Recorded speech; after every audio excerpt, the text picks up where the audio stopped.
On va voir ce que ça veut dire ici les extrémums d'une fonction. Donc déjà le mot extrémum, il comprend deux mots, c'est-à-dire que un extrémum c'est soit un minimum, soit un maximum. Maintenant on va voir quand on a la représentation graphique d'une fonction, donc c'est-à-dire par exemple une courbe qui varie un peu, donc ça, par exemple, et qui s'arrête ici et qui commence ici. Alors, qu'est-ce que ça veut dire le maximum de la fonction et le minimum de la fonction? Et bien, en fait, ici, il faut regarder où est-ce que votre courbe elle est le plus haut. Ici, on remarque que ma courbe, là où elle est le plus haut, c'est à ce point. D'accord? Alors, imaginons maintenant que l'abscisse de ce point, c'est 2, et que l'ordonnée de ce point, c'est 4. Alors, qu'est-ce que je peux conclure à ça? Je peux conclure que le maximum de ma fonction, que là je vais appeler f, le maximum de ma fonction f, il vaut 4. Sa valeur, c'est toujours l'ordonnée. Et il est atteint en 2. D'accord? Donc on peut écrire que le maximum de f est 4 et est atteint en 2. D'accord? Là, c'est vraiment ce que j'ai traduit. Maintenant, si je veux le minimum, eh ben, je regarde où est-ce que ma courbe elle est le plus bas. Et donc ici, je remarque que c'est à ce point. Donc imaginons que là, l'abscisse de ce point, c'est 5. Et que l'ordonnée, c'est ici, on va dire qu'on est à moins 6.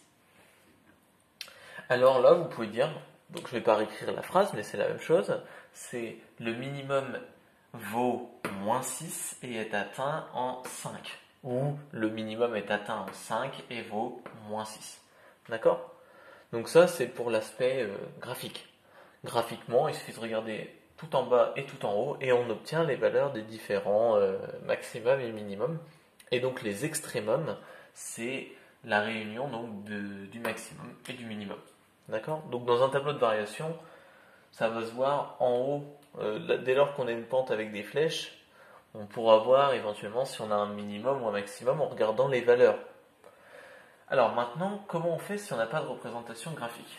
Donc j'efface tout ça et je me demande comment je fais pour trouver le maximum d'une fonction ou le minimum d'une fonction si je n'ai pas de représentation graphique.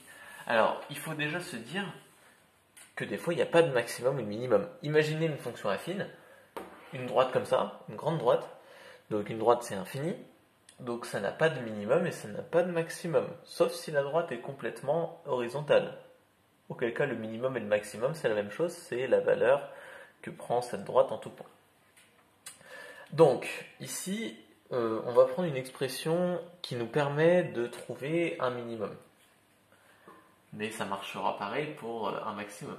Imaginons la fonction f de x égale x plus 2 au carré plus 5. Ok. Alors, cette fonction-là, je peux vous dire qu'elle admet un minimum. Premièrement, je peux affirmer une chose, c'est que f de x est toujours plus grand ou égal à 5. Pourquoi? Puisque f de x, c'est la somme de 5 et d'un nombre au carré. Sauf qu'un nombre au carré, c'est toujours plus grand que 0, c'est toujours positif. Donc autrement dit, cette expression-là est toujours plus grande que 5 plus 0, c'est-à-dire 5. D'accord? Donc finalement, ma fonction, elle est toujours plus grande que 5. On pourrait donc se dire que le minimum de la fonction, c'est 5, puisque f est toujours plus grand que 5. Pour que ce soit le minimum, il faut trouver un point, donc un nombre x, pour lequel la valeur 5 est atteinte par f. Autrement dit, il faut que je trouve quelque chose, f de quelque chose égale 5, et là ça va me donner que un minimum, enfin que le minimum de f est 5. Voilà, si j'ai ces deux conditions réunies, c'est bon. Alors maintenant, il va falloir trouver la valeur pour laquelle f de x vaut 5. Et pour faire ça, il faut juste se dire comment je supprime ce terme. Parce que vous voyez, si j'ai f de x égale 5, il suffit que ce terme s'annule. Bon bah comment j'annule x plus 2? Eh ben je prends x, l'opposé de 2. Donc x égale moins 2. Vous remarquez, si je prends x égale moins 2, j'ai moins 2 plus 2 qui fait 0. 0 au carré, 0, plus 5, 5. Donc j'ai bien mes deux conditions réunies. Le minimum de f est 5 et il est atteint. Il est atteint en quoi? Eh ben, en l'abscisse, moins 2. Vous pouvez même mettre et il est atteint en x égale moins 2. Mais ce n'est pas nécessaire ici.